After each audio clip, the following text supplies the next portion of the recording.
No corner of occupied Ukrainian soil is safe for the invaders.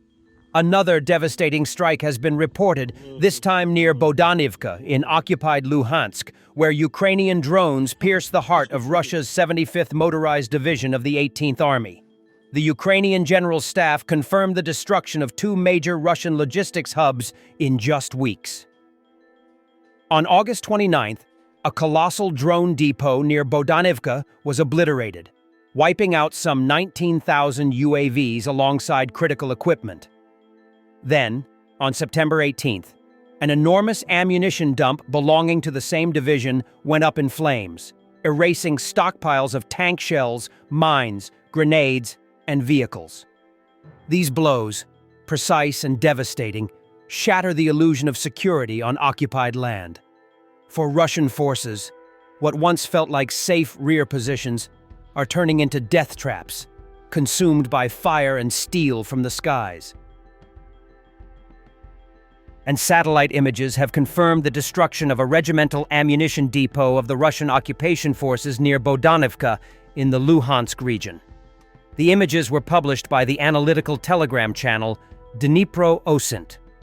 Prior to that, trucks delivered tens of thousands of mines, grenades, and ammunition of various types, as well as thousands of tank ammunition and artillery shells to the tank regiment's field depot. In particular, it was planned to provide the tankers with high-precision ZUBK-14 ammunition capable of hitting armored targets at a considerable distance. Earlier, the Ukrainian General Staff reported that the occupiers had used that place to issue ammunition of various types to the 17th Tank Regiment of the 70th Motor Rifle Division. It was also planned to transfer more than 19,000 units of unmanned aerial vehicles of various types to the Occupation Army Group operating in the Donetsk region. UAVs such as Molniya, Boomerang, Vandal Novgorod, Goranich, and others were being stored in the warehouse. They were stored along with related equipment, batteries, communication modules, and video transmitters. The first strike on the logistics distribution point of the drones was carried out by the Dnipro 1 Regiment on August 29, 2025. As a result of the attack, significant stocks of Russian attack drones were destroyed. Thanks to the coordinated actions of Ukrainian units, the occupiers lost large batches of UAVs, which significantly complicated their replenishment of the arsenal. The second operation took place on September 18, 2025. The units of the Armed Forces of Ukraine and the Security Service of Ukraine eliminated a regimental ammunition depot in the Luhansk region. Along with the large stockpile of ammunition, enemy vehicles were also burned, further weakening their logistics in the region. The Ukrainian Defense Forces regularly hit Russian depots. In the summer, the Armed Forces of Ukraine destroyed an aviation weapons depot at the Kalino military airfield.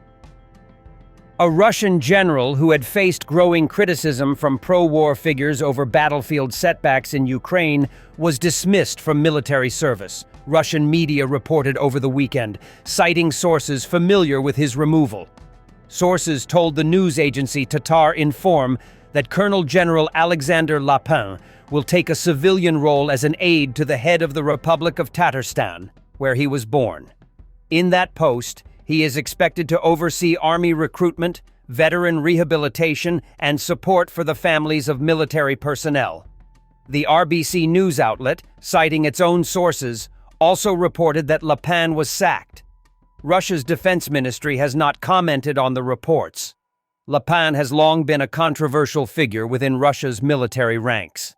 He commanded the Central Military District from 2017 until October 2022. When he was reportedly removed after Ukraine retook the eastern city of Lyman.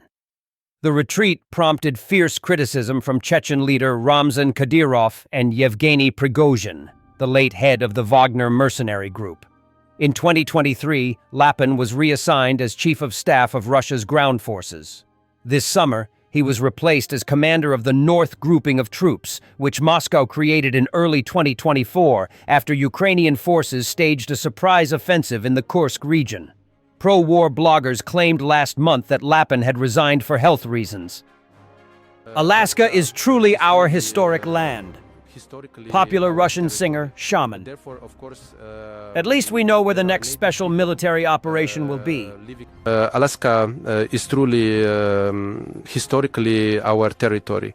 Therefore, of course, there are native people living there. People live there who are originally imbued with our Russian culture, our spirituality. There are people living there who remember their ancestors who have Russian names. Let's see the battlefields. Ukraine's 412th Unmanned Aerial Vehicle Regiment destroyed a rare Russian IMR-3M combat engineering vehicle. Designed to clear mines and obstacles, only 2 have been visually confirmed destroyed since 2022. Destroying Russian engineering vehicles is as decisive as knocking out tanks or IFVs. Those cranes, bridge layers, and mine clearers are the Army's mobility backbone. Without them, forces can't cross rivers, breach defenses, clear minefields, or repair routes, which strangles resupply and traps combat units behind impassable terrain. Put another way, take away the engineers and you freeze the front, force costly infantry assaults, expose logistics to strikes, and multiply battlefield losses. Disabling movement is disabling the war effort. A Russian drone dropped explosives on a civilian vehicle in the middle of a street in Chernihiv region. Another blatant attack on non-military targets inside Ukraine. A BBC investigation exposed a Russian-backed operation spreading disinformation ahead of Moldova's 28th September election. Recruits were paid to post fakes, distort polling, and film opponents.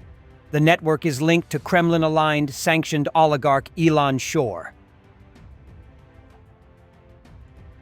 Fighters of the 5th Assault Brigade struck 2 Russian guns and a self-propelled artillery system. Silent hunters wheel over the front lines, turning the sky into an unforgiving mirror for Russian artillery.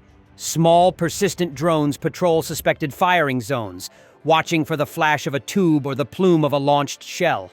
Their live feeds and sensor snapshots give Ukrainian commanders near-instant situational awareness, allowing counter-battery teams to neutralize guns before they redeploy. Loitering munitions and strike drones then close the loop, hunting the weapons that once hid behind trees, berms, or hastily built earthworks. The result is relentless pressure.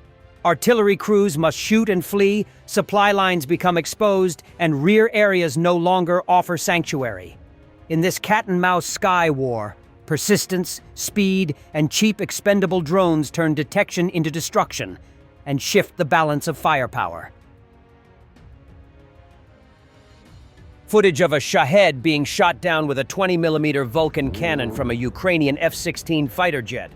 Ukraine's newly fielded F-16s are reshaping the skies, proving far more than just fighter aircraft. They are now a shield. Integrated into layered air defenses, the jets intercept Russian planes before they reach launch points, denying them the comfort of standoff strikes. Their advanced radar and missile systems allow them to swat down drones in swarms, where ground-based systems might be overwhelmed. Against cruise missiles, the F-16s extend Ukraine's reach, catching threats far from cities and infrastructure. This flexibility, rapid response, wide coverage, and precision targeting has already reduced Russia's ability to terrorize from the air. Every sortie not only defends the front line, but also reassures the population that Ukrainian skies are no longer Russia's domain.